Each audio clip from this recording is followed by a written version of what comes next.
जब युद्ध क्षेत्र की कालिमा चारों ओर व्याप्त है, तब दीपावली के दिए रोशनी दिखाते हैं।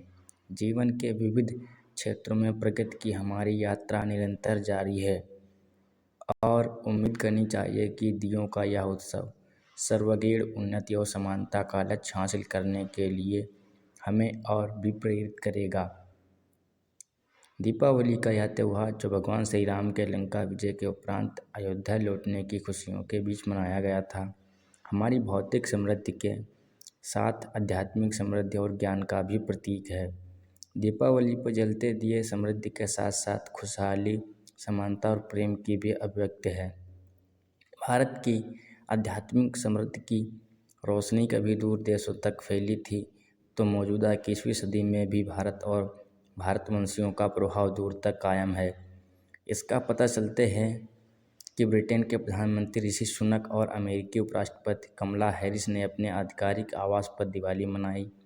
अयोध्या का जो दीपोत्सव अब अपनी भव्यता के लिए प्रसिद्ध हो चुका है, देश विदेश के लाखों श्रद्धालुओं को इससे जोड़ने के लिए इस साल इसमें दीपोत्सव का विशेष कार्यक्रम शामिल किया गया है। भारत विश्व की सिर्फ 5वीं बड़ी अर्थव्यवस्था ही नहीं, बल्कि अरबपतियों की बढ़ती संख्या, दुनिया में सबसे शानदार विकास दर तथा सोने, हीरे और बड़ी कारों की बढ़ती खरीदारी इस देश की मजबूत आर्थिक बुनियादी के बारे में बताती है। वह सन 2005 और 6 से सन 2019 और 21 तक यहाँ 41.5 करोड़ लोगों को गरीबी से बाहर निकाला गया है, जिसकी प्रशंसा संयुक्त राष्ट्र ने की है। हालांकि कई तथ्य हताशा भी करते हैं, जैसे कि दीपोत्सव से पहले हर बार हमारे यहाँ प्रदूषण चरम पर पहुँच जाता है और जागरूकता पैदा करने के तमाम प्रयासों के बावजूद समाज में पटाखों के खिलाफ मानसिकता नहीं बन पाती। आर्थिक उपलब्धियों के आंकड़ों के बीच वर्ल्ड हंगर इंडेक्स में 125 देशों में हमारा 111वें नंबर पर होना बताता है कि भूख अब भी हमारे यहाँ बड़ी समस्या है। काला धन खत्म करने और डिजिटल लेन देन को बढ़ावा देने के लिए नोटबंदी का कदम उठाने के 7 साल बाद अर्थव्यवस्था में नकदी न सिर्फ दोगुनी हुई है, बल्कि संपत्ति की खरीदारी भी नकदी का प्रयोग बढ़ गया है। इसके बावजूद यह उम्मीद करनी चाहिए कि हम इन कमियों को दूर करने में सफल होंगे। आखिर तमाम चुनौतियों के बीच आगे बढ़ने का हमारा सिलसिला जारी रहा है, क्योंकि हमारे त्यौहार खुशियों मनाने के साथ आत्मचिंतन करने के भी अवसर होते हैं। इसीलिए उम्मीद करनी चाहिए कि दियों का यह उत्सव हमारे सर्वगीण प्रगति और समानता का लक्ष्य हासिल करने के लिए प्रेरित करेगा। दिशा दिखाती दिवाली। भारतीय परंपरा में दिवाली और होली ये दो ऐसे पर्व हैं जिनका प्राचीन काल से ही बहुत महत्व रहा है। रावण के वध के बाद उनके छोटे भाई विभीषण को लंका की बागडोर सौंपकर भगवान श्री राम जब लक्ष्मण और सीता के साथ अयोध्या लौट रहे थे, तब उनके आने की खबर सुनकर अयोध्यावासियों ने घी के दिए जलाकर दिवाली मनाई थी। इसका उल्लेख वाल्मीकि रामायण से लेकर विभिन्न भाषाओं में लिखी गई रामायणों में मिलता है। दिवाली का प्रारंभ रमा एकादशी से होता है। इस अवसर पर भगवान विष्णु की पूजा होती है। इसके बाद जो अगली एकादशी आती है उसे देवोत्थान एकादशी कहते हैं। माना जाता है कि इस दिन भगवान विष्णु अपनी योगनिद्रा से जागृत होते हैं और उसके बाद भारतीय समाज में विवाहित शुभ कार्यों की शुरुआत होती है। दिवाली के महापर्व का प्रारंभ धनतेरस से होता है, जो 13वीं तिथि को आता है। इस दिन यम दीपक भी जलाया जाता है। धनतेरस के दिन महिलाएं और अन्य लोग श्रद्धा और आवश्यकता के अनुसार सोना, चांदी, बर्तन इत्यादि खरीदते हैं। इसके बाद नरक या चतुर्दशी या काली चौदस आती है, जिसे हनुमान पूजा कहते हैं।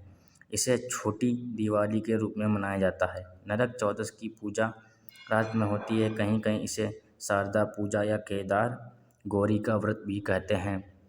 उसके अगले दिन दिवाली मनाई जाती है। दिवाली के दिन देवी लक्ष्मी की पूजा की जाती है, जबकि देश के खासकर पूर्वी हिस्से में इस दिन धूमधाम से काली पूजा होती है। दिवाली के अगले दिन गोवर्धन पूजा होती है। इस दिन गुजराती नववर्ष का भी शुभारंभ होता है। इसके बाद अगले दिन भाई दूज का त्यौहार आता है, जिसमें भाई बहन एक दूसरे को मिठाई खिलाते हैं और सम्मान करते हैं। कुछ लोग विश्वकर्मा पूजा भी उसी दिन करते हैं। ये 6-7 त्योहारों की लड़ी दिवाली के साथ समाज में प्रचलित है। यह परंपरा अनंत काल से चली आ रही है। अगर आधुनिक युग में हम देखें तो हमारी युवा पीढ़ी का इस त्यौहार के सांस्कृतिक पक्ष से जुड़ाव बहुत आवश्यक है, क्योंकि यह अंधकार से प्रकाश की तरफ ले जाने वाला पर्व है। इसीलिए इसको प्रकाशोत्सव भी कहा जाता है।